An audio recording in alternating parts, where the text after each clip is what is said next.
Welcome to Chadlocks, your new favorite sports betting show.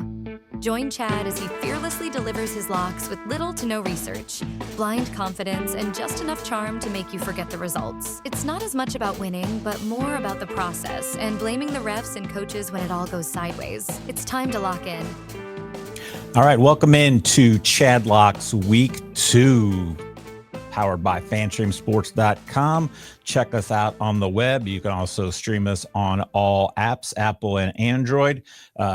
Check me out at Chad Ochorinco on the X. So this is going to be week 2 of the NFL season.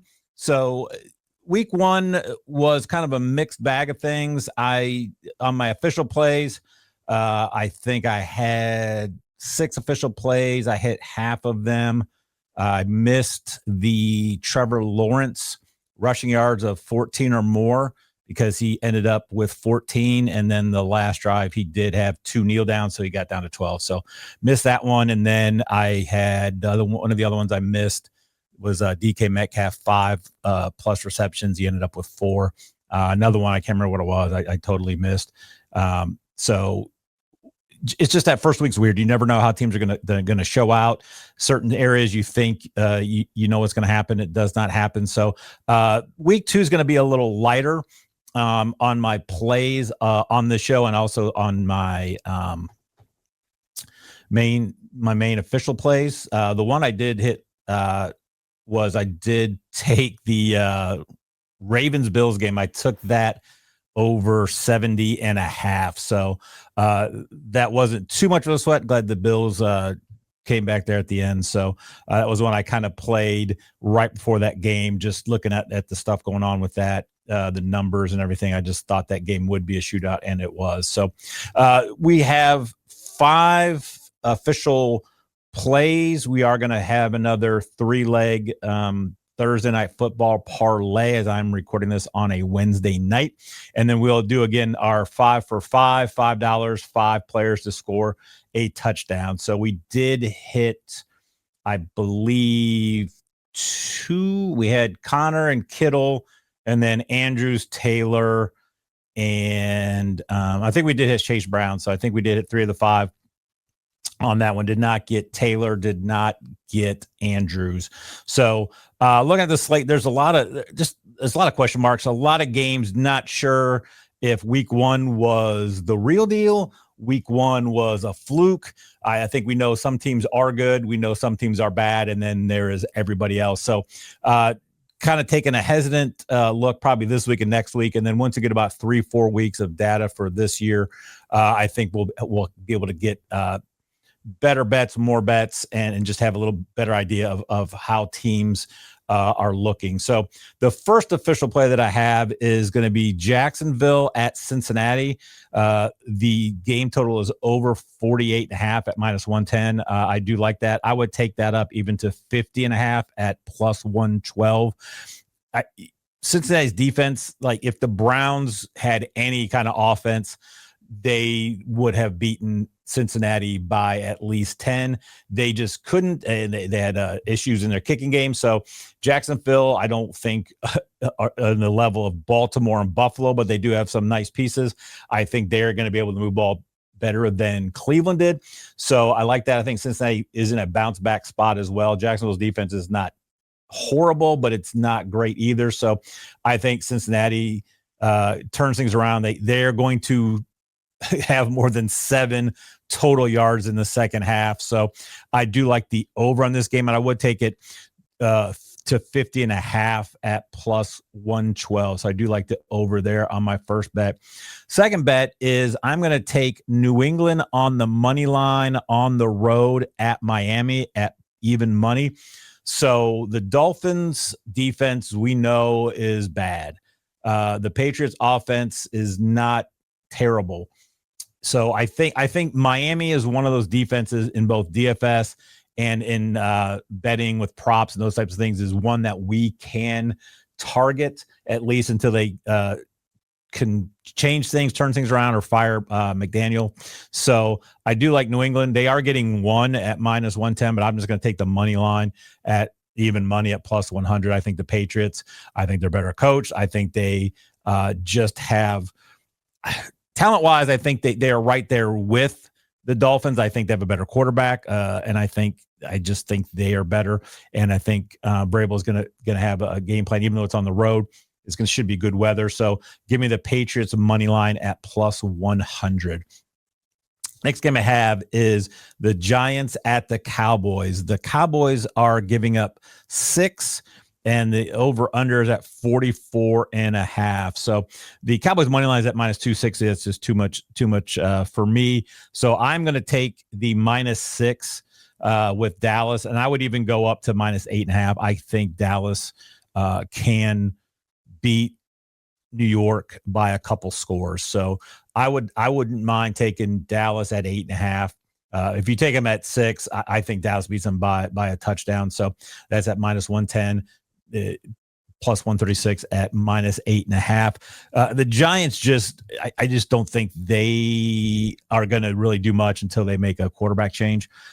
So Dallas defense held Philly in check pretty well. They just got killed a lot by the Jalen Hurts scrambles because they did not have anybody spying him. I don't know why they didn't. Oh, yes, I know why, because they just aren't good. The defense, they missing Micah Parsons. So defensively, I think Eberflus is the defensive coordinator in Dallas. So he just did not have a good game plan on a couple spots there. So I like Dallas in this spot. The Giants, I think, probably do make a change to Dart in that game, and I think Dallas can score. The Giants' defense is not horrible. They can get a pass rush, but I think the way they looked against Philly, I think they can get enough of a run game, but I don't think it's going to matter because I think Dak can air it out, and I think they handle business pretty easily against the Giants at home. Next one is just one I kind of like. It's CMC for 2+ touchdowns at plus 400. I'm not going to be a big 2-touchdown guy probably this year, but there are going to be spots that I think I will take chances on, especially if it's somebody who has lower anytime touchdowns in a game, which I believe CMC is probably at anytime's not bad. It's at minus 115. So if you want to take one touchdown, I have no problem with that. With the injuries with San Francisco, they are totally decimated at the wide receiver spot, tight end. So I think McCaffrey is going to get a ton of targets, and he's going to get a ton of carries. So I think he will probably, I would not be surprised if he saw about 50% of the workload in both the rushing and receiving game. He did have, I believe, 10 targets in that first game. It might have been 10 receptions, but I believe it was 10 targets. But I think he can find the end zone twice. That offense is going to go through him, and it's going to go through Pearsall. I'm especially too if Mac Jones is going to be starting. They're playing the Saints, so I think even with Mac Jones, they can still move the ball with McCaffrey.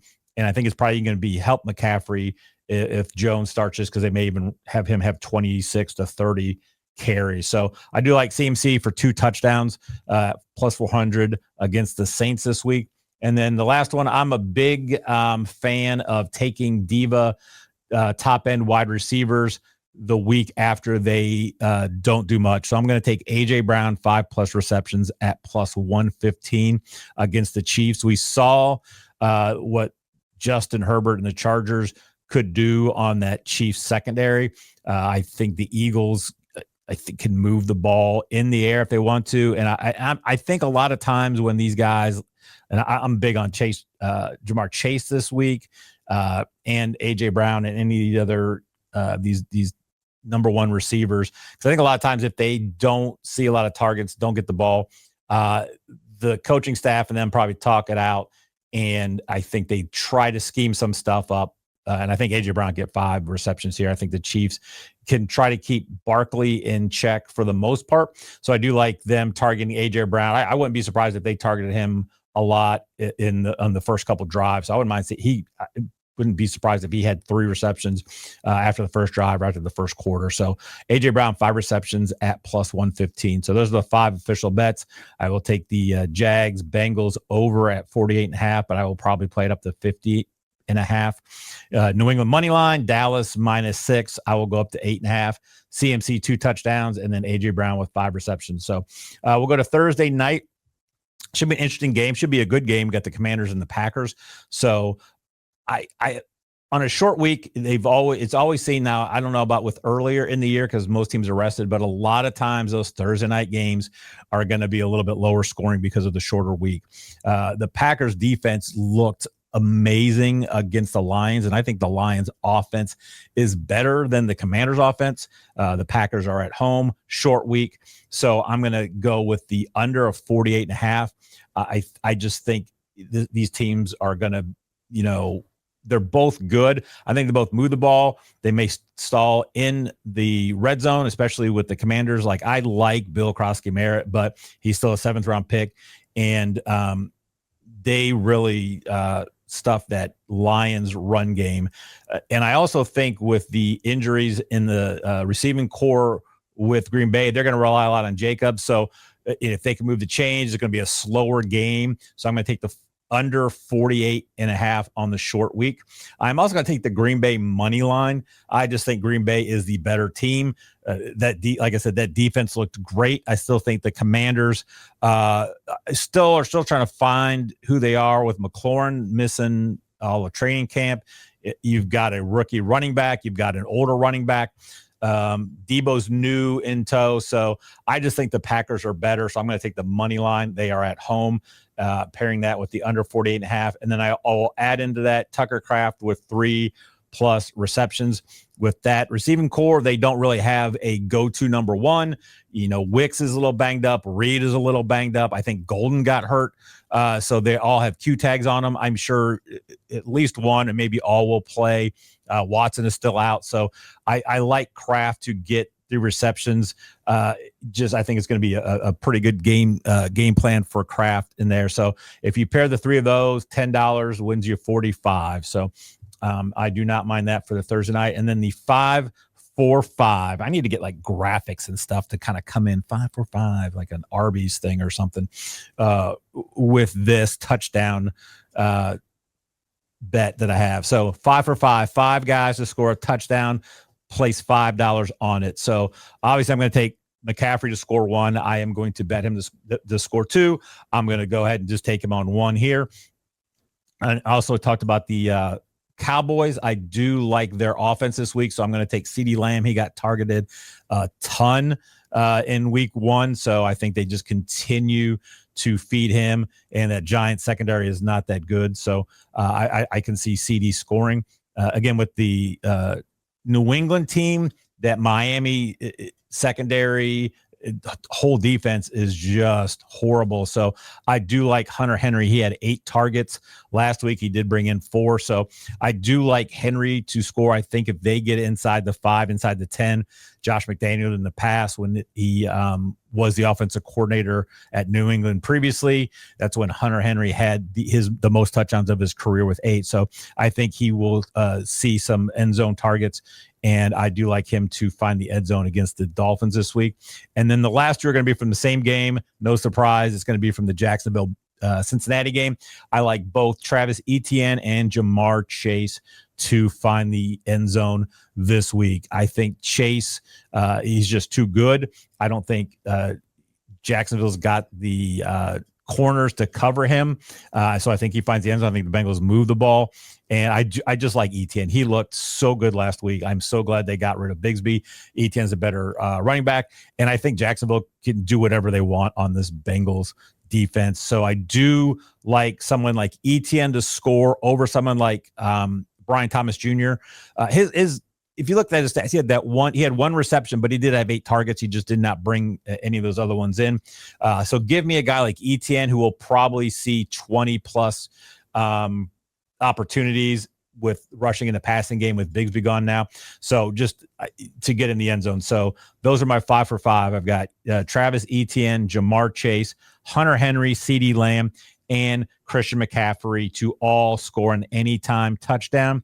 $5. You parlay that, and it will win 238-13. So they are all 1 o'clock games too, I believe. So I may not have to sweat any of it. No, they are all 1 o'clock games. So hopefully I will be cashing out before the afternoon games on that. So it's a quick Chadlocks today. Again, I did not want to go through all the games. I didn't really have a lot of bets that were really standing out to me. And I just took the 5 best that I liked. And then also the touchdown bets with the Thursday night football parlay, which we will do every week on this show. So thanks for tuning in. Keep an eye out for our other shows. We've got the Slating Ring, which will come out later this week as it gets closer to Sunday, which I cover the main slate on DraftKings.